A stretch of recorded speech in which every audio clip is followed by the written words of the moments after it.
আজকের আলোচ্য বিষয় পছন্দ করা হয়েছে বা বাছা হয়েছে। আলোচ্য বিষয় হলো সন্তানের প্রতি পিতামাতার দায়িত্ব কর্তব্য।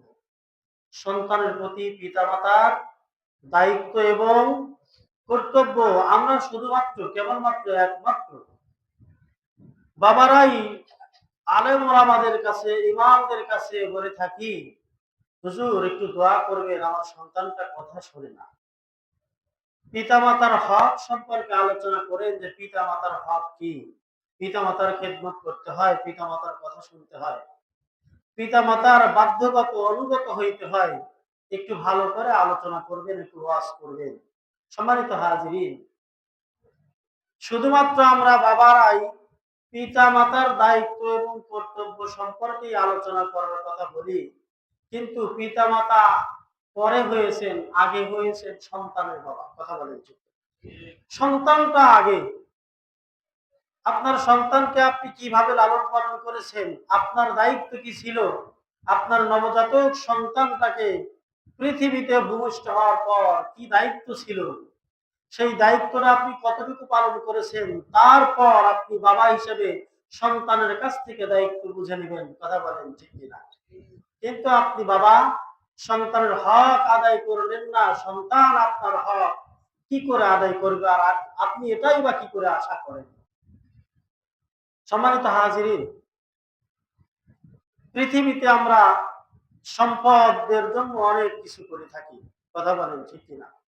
সম্পদের জন্য, ধন সম্পদ, এই ধন সম্পদের জন্য অনেক চেষ্টা প্রচেষ্টা, অনেক প্রয়াস, অনেক পরিশ্রম করে থাকি, ধন যেন আমার বৃদ্ধি হয়।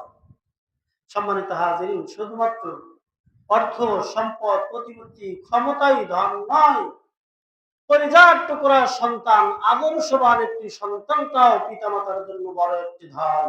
কথা বলেন ঠিক কিনা? সবচাইতে বড় ধন, যেটা দুনিয়া এবং আখিরাতে আমাকে বিপদ থেকে হেফাজতের জন্য চেষ্টা প্রচেষ্টা করবে। দুনিয়াতে আমার কষ্ট শিথিল করার জন্য, কষ্টটাকে লাঘব করার জন্য সন্তান পিতামাতাকে আঁকড়ে ধরবে, শ্রদ্ধা করবে, সম্মান করবে। আর কিয়ামতের ময়দানে সন্তান পিতামাতার জন্য সুপারিশ করে জান্নাতে নিয়ে যাবে। এমন একটি সুসন্তান তৈরি করার জন্য সর্বপ্রথম পিতামাতাকে ভূমিষ্ঠ বা পিতামাতাকে ভূমিকা নিতে হয়। কথা বলেন ঠিক কিনা? সর্বপ্রথম পিতামাতাকে ভূমিকা নিতে হয়, তাহলেই সেই ধন মূল্যবান রত্নে পরিণত হয়ে যায় এবং মূল্যবান সম্পদে পরিপূর্ণ হয়ে যায়। আল্লাহ রাব্বুল আলামিন কোরআনুল কারীম এই জন্য ঘোষণা করে দিয়েছেন, ওগো আমার বান্দারা, তোমরা আমি রবের কাছে দোয়া করো। কোরআনুল কারীমে যে আয়াত কারিমা তেলাওয়াত করেছে, ওয়াল্লাযীনা ইয়াকুলুনা রাব্বানা হাব লানা মিন আজওয়াজিনা ওয়া যুররিয়াতিনা কুররাতা আ'ইউনিন ওয়াজআলনা লিল মুত্তাকিনা ইমামা। আল্লাহ রাব্বুল আলামিন বলেন, বান্দা আমি রবের কাছে তোমরা বলো, ওগো আমাদের রব, আমাদের জন্য এমন একজন নেককার স্ত্রী দান করেন এবং এমন একজন সন্তান দান করেন, যেই নেককার স্ত্রী ও একজন সন্তান আমার সন্তান আমার চক্ষু শীতলকারী হয়ে যায়। সুবহানাল্লাহ। একজন মানুষের জন্য দোয়া করা, নেককার স্ত্রী এবং নেক সন্তান, যাদের দ্বারা চক্ষু শীতল হয়ে যায়। আর সন্তানের জন্য দোয়া করা যে আল্লাহ আমার সন্তানটাকে এমন আলোয় আলোকিত করে দেন এবং এমন একটি ক্ষমতায় অধিষ্ঠিত করে দেন যে হবে ওয়াজআলনা লিল মুত্তাকিনা ইমামা, মুত্তাকিদের জন্য সরদার, মুত্তাকিদের সরদার বানায় দেন। সুবহানাল্লাহ। কিসের সরদার? মুত্তাকিদের সরদার। আল্লাহ রাব্বুল আলামিন বলেন, দুনিয়ার মানুষেরা আমি রবের কাছে তোমরা দোয়া করো, আমি রবের কাছে তোমরা এমন ভাবে আমার কাছে চাও, আল্লাহ তাআলা আমাকে এমন একজন নেককার স্ত্রী দান করেন, এমন একজন নেক সন্তান দান করেন, যেই সন্তান হবে আমার চক্ষু শীতলকারী, যেই সন্তানের কাজ কর্ম কথাবার্তা চলাফেরা ওঠা বসা প্রত্যেকটা কর্মের মধ্যে আমি বাবার চক্ষু শীতলকারী হয়ে যায়, যদি এমন একজন সন্তান আল্লাহ রাব্বুল আলামিন আল্লাহর এই বান্দাকে দান করে দেয়, শুধু পৃথিবীতেই সম্মানিত না, পৃথিবীতেই গর্বিত না, পৃথিবীতেই এই ব্যক্তি সম্মানিত হবে না, কিয়ামতের ময়দানে ওই নেককার সন্তান সুপারিশ করে পিতা মাতাকে জান্নাতে নিয়ে যাবে। বলেন সুবহানাল্লাহ। শুধুমাত্র দুনিয়াতেই সে গর্ব করবে না যে আমার সন্তানটা খুবই ভালো নেককার,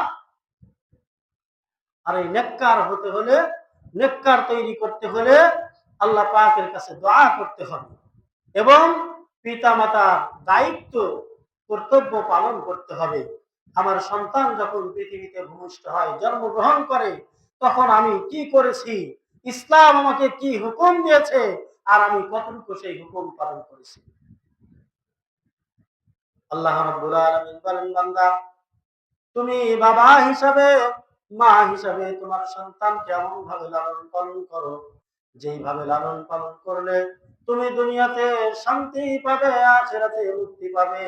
তোমার সন্তানটাকে সুসন্তান হিসেবে তৈরি করার জন্য ইসলামের শিক্ষায় শিক্ষিত করে নাও। জাগতিক শুধুমাত্র শিক্ষা হলেই হবে না, ইসলামের শিক্ষায় শিক্ষিত করতে হবে এবং সেই শিক্ষাটা হতে হবে সুশিক্ষা।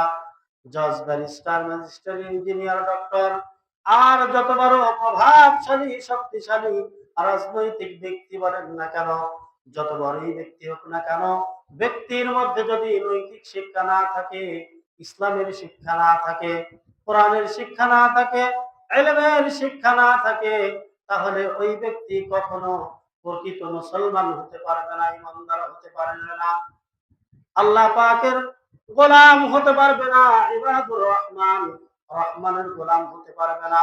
আল্লাহ রাব্বুল আলামিন বলেন, ওয়া ইবাদুর রহমান, বান্দা আমি রহমানের গোলাম হয়ে যাও। ওয়া ইবাদুর রহমানিল্লাযীনা ইয়ামশুনা আলাল আরদি হাওলা ওয়া ইযা খাতাবাহুমুল জাহিলুনা ক্বালু সালামা। ওগো আমার বান্দারা, আমি রহমানের গোলাম হয়ে যাও, এমন ভাবে নিজেকে পরিচালনা করো। আমি রহমানের গোলাম হিসেবে পরিচয় দিতে গেলে তুমি দাম্ভিকতার সাথে দুনিয়াতে চরণ ভূমিতে চলতে পারবা না। দুনিয়াতে মস্তক উঁচু করে, গর্দান উঁচু করে, সিনা টান টান করে চলতে পারবা না। মানুষের সাথে খারাপ আচরণ করতে পারবা না, বারগেনিং করতে পারবা না। তোমরা জমিনের মধ্যে যখন চলাচল করবা, ইবাদুর রহমান, রহমানের গোলাম যদি হইতে পারে, যেই বান্দা রহমানের গোলাম হিসাবে নিজেকে পরিচয় দিবে, জমিনের মধ্যে যখন বান্দা চলাচল করবে, বিচরণ করবে, চলাফেরা করবে, বান্দা মস্তকটাকে অবনত করবে, চক্ষুটাকে নিম্নগামী করবে, যেন নিজেকে নিজে অপরাধী মনে করে চক্ষুটা, দৃষ্টিটা নিচের দিকে, জমিনের দিকে দিয়ে জমিনে চলবে। দাম্ভিকতার সাথে চলবে না, চক্ষু গরম করে কাউকে কথা বলবে না, নিজের শক্তি প্রদর্শন করবে না, আর অসহায় ব্যক্তির সাথে কোন রকম খারাপ আচরণ করবে না। যদি বান্দা এইভাবে চলতে পারে, আমি রব্বুল আলামিন কিয়ামতের ময়দানে ওই বান্দাদেরকে পুরস্কৃত করব, আর ফেরেশতারা তাদেরকে সালাম জানিয়ে জান্নাতের মধ্যে নিয়ে যাবে। সুবহানাল্লাহ। যদি বান্দা রহমানের গোলাম হয়, তাহলে তার আচার আচরণ হবে সভ্য, নম্র, ভদ্র, যেন কাজকর্মের মধ্যে, আচরণের মধ্যে ফুটে উঠবে এই ছেলেটা বা এই সন্তানটা কত ভদ্র, কত সুন্দর, মানুষ শুধু দোয়াই করতে থাকবে। আর যদি বান্দা অভদ্র হয়, শয়তানের ধোকায় পড়ে, শয়তানের প্রলোভন করে, প্ররোচনায় পড়ে যদি বান্দা অনৈতিক কাজের মধ্যে লিপ্ত হয়, তাহলে দুনিয়ার মানুষ দোয়া করে ঠিক, কিন্তু সেটা সুদোয়া নয়, বদ দোয়া। কথা বলে উচিত কিনা? বদ দোয়া করতে থাকে। সম্মানিত হাজির, তাহলে রহমানের গোলাম হিসেবে সন্তানকে যদি মানুষের মতো মানুষ করতে চায়, আখ্যা দিতে চান রহমানের গোলাম হিসেবে, তাহলে পিতা মাতার সর্বপ্রথম যেই করণীয়, আপনার সন্তান দুনিয়াতে ভূমিষ্ঠ হওয়ার সঙ্গে সঙ্গে কিছু করণীয় আছে, সেই করণীয় গুলো আপনাকে পালন করতে হবে। সর্বপ্রথম যখন আপনার কলিজার টুকরার সন্তান দুনিয়াতে ভূমিষ্ঠ হবে, জন্মগ্রহণ করবে, ওই সন্তানটাকে আপনি কি করবেন? ডান কানে আজান, বাম কানে ইকামত দিবেন। হাসপাতালে সিজারের মাধ্যমে সন্তান হয়ে যায়, নার্সের হাতে থাকে, নার্স নিয়ে এদিক সেদিক ঘোরাফেরা করে আর বায়না করে বকশিশ দিতে হবে। কথা বলেন ঠিক কিনা? বকশিশ দিতে হবে, 200, 500, 1000 টাকা বকশিশ দিতে হবে। বকশিশ যদি মন মতো হয় সন্তানটাকে বলে দিয়ে দেয়, আর যদি মন মতো না হয় তারপর বারবিডিং করে। ওই যে একটু অপেক্ষার মুহূর্ত, সন্তানটা যখন হাতে পেয়ে গেল, বাবা, দাদা, নানা বা আত্মীয় স্বজন যারা আছে, একজন আরেকজন করে, একজন একজন করে সিরিয়াল ধরে ধরে সন্তানটাকে হাতের উপরে নাচাইতে থাকে আর বিভিন্ন রঙে রঙে ফাজলামি করতে থাকে। কথা বলেন ঠিক কিনা? সর্বপ্রথম কাজ হলো সন্তানটাকে আজান দেওয়া, হাতে পাওয়ার সঙ্গে সঙ্গে তার কানে আজান পৌঁছে দিতে হবে।